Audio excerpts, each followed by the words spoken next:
வெளியூர் பயணமா? ரிசர்வேஷன் கிடைக்கலையா? படிக்கட்டு ஏறி இறங்க ரொம்ப சிரமமா இருக்கா? டிராப் டாக்ஸி புக் பண்ணுங்க. ஒரு வழி கட்டணம் மட்டுமே. டிராப் டாக்ஸி, எங்கும் எப்போதும். SC/ST இடஒதுக்கீட்டில் கிரீமிலேயர் முறையை கொண்டு வந்து பொருளாதார ரீதியாக முன்னேறியவர்களை இடஒதுக்கீட்டில் இருந்து வெளியேற்ற கோரிய மனுவை உச்சநீதிமன்றம் இன்று விசாரணைக்கு எடுத்துக்கொண்டது. SC/ST பிரிவில் வசதி படைத்தவர்களை இடஒதுக்கீட்டு பலன்களில் இருந்து விலக்க வேண்டும் என்ற கோரிக்கை தொடர்பாக உச்சநீதிமன்றத்தில் விசாரணை நடைபெற்றது. இந்த வழக்கில் அகில இந்திய ரயில்வே SC/ST ஊழியர்கள் சங்கம் ஒரு இடையீட்டு மனுவை தாக்கல் செய்து கிரீமிலேயர் முறைக்கு தனது எதிர்ப்பை தெரிவித்தது.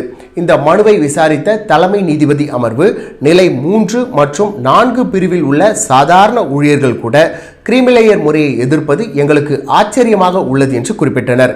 வசதி படைத்தவர்களை ஒதுக்குவதால் சாதாரண ஊழியர்களுக்குத்தானே அதிக பலன் கிடைக்கும் என்ற நோக்கில் நீதிபதிகள் இந்த கருத்தை தெரிவித்தனர். மனுதாரர் தரப்பில் ஆஜரான வழக்கறிஞர் அஸ்வினி உபாத்யா வாதிடுகையில், அரசமைப்பு சட்ட நிர்ணய சபையின் விவாதங்களின்படி இடஒதுக்கீடு என்பது மிகவும் ஏழ்மையான மக்களுக்காகவே கொண்டு வரப்பட்டது. ஆனால் இப்பொழுது 5 முறை அமைச்சராக இருந்தவர்களின் பிள்ளைகள் கூட இடஒதுக்கீட்டை பயன்படுத்துகின்றனர். இது ஏழை மக்களின் உரிமையை பறிப்பதாகும் என்று வாதிட்டார்.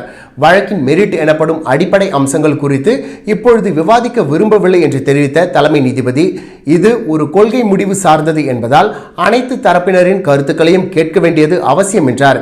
அதைத் தொடர்ந்து இந்த விவகாரத்தில் மத்திய அரசு மற்றும் அனைத்து மாநில அரசுகளும் தங்களது விரிவான பதில் மனுவை தாக்கல் செய்ய 6 வார காலம் அவகாசம் வழங்கி நீதிமன்றம் உத்தரவிட்டுள்ளது.